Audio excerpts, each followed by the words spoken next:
Hi. Welcome to Season 2, Episode 3 of Everyday NLP Bites. If you've not been watching or listening to earlier podcasts, my name is Florence Madden. I'm an NLP trainer and coach based in Cumbria in the north of England. I'm also the author of 2 books. The first of these is The Intention Impact Conundrum, which is based on the Personal Effectiveness at Work course that I run several times a year in the Lake District. The second I co-wrote with my friend and associate Eleni Sarantanu, and that book is called Everyday NLP, and it is the pre-course reading for our NLP certificated courses.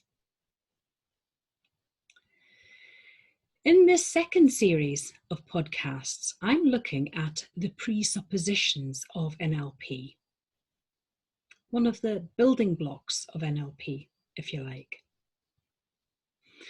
They're also referred to as beliefs or as attitudes.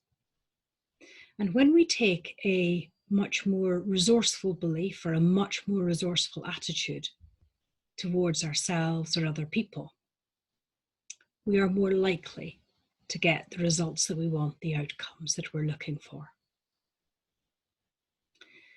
Through this series of podcasts, I'm looking at different NLP presuppositions and looking at them in a wee bit more detail. And the one that I've chosen for this episode is that people make the best choices available to them at the time. You probably won't be surprised to hear that when I first introduce that to people on courses, it does provoke a lot of debate. For some reason, what seems to come to mind in the first instance is the mistakes that other people make, and questioning therefore, how could those have been the best decisions? When you look at it a bit more closely though, when people make the wrong decision, say the wrong thing, do the wrong thing, I wonder how many people set out to do a bad job or get themselves into hot water in some way.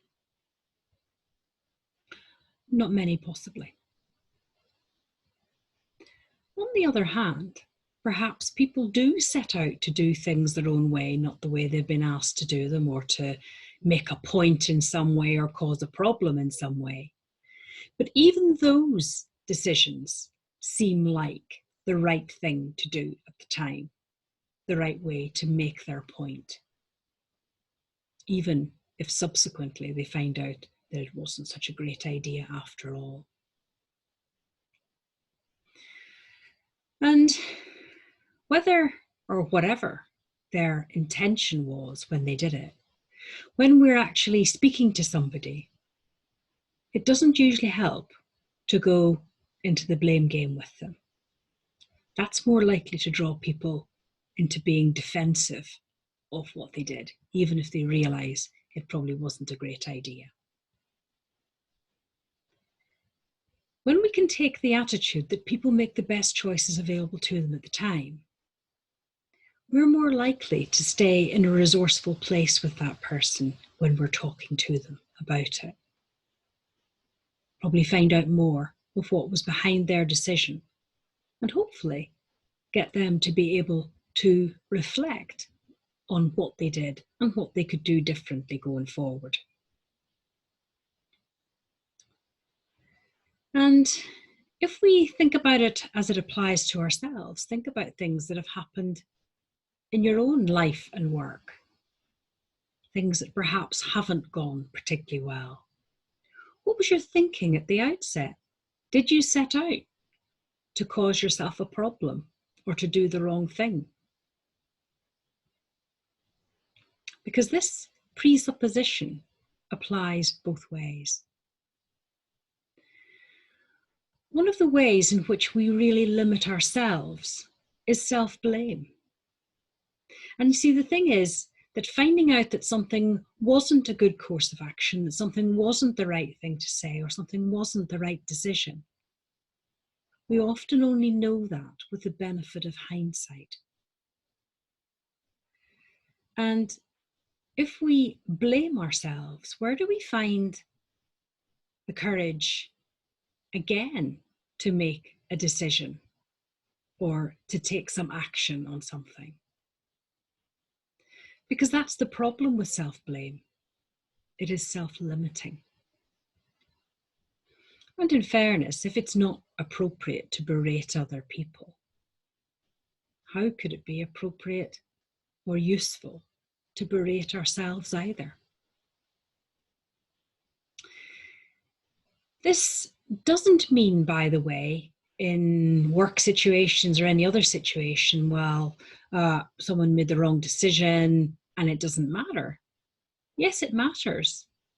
And I think it's appropriate and something to be expected of ourselves and other people that we learn from our mistakes. But it's how we look at them and how we learn from them that's important. Not to say that, no, it doesn't matter, but what have I learned from that that will change how I do something the next time round? I was privileged a few years ago to do some work with John Grinder, who is one of the early creators of NLP. And John is a multi-talented guy, and one of the things that he was doing was playing some music with Herb Alpert, the jazz musician. And John says himself he felt a bit nervous about making a mistake. And he quoted Herb Alpert, who said, "John, the biggest mistake that you can make is to stop playing." And I think you can apply that to not just jazz music, but to life in general, is to keep playing, to keep learning, and keep having a go, and to learn from the mistakes that we make, and to help other people to learn from the mistakes that they make also.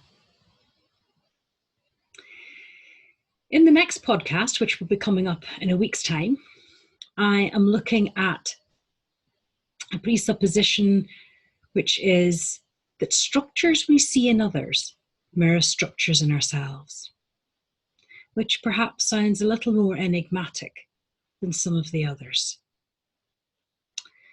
So I hope you'll join me for that one as well.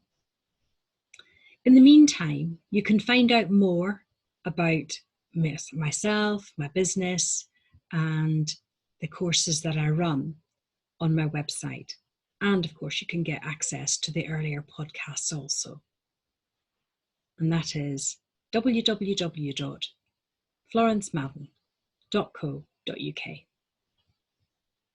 Thank you for joining me, and I hope you'll join me next time too. Bye for now.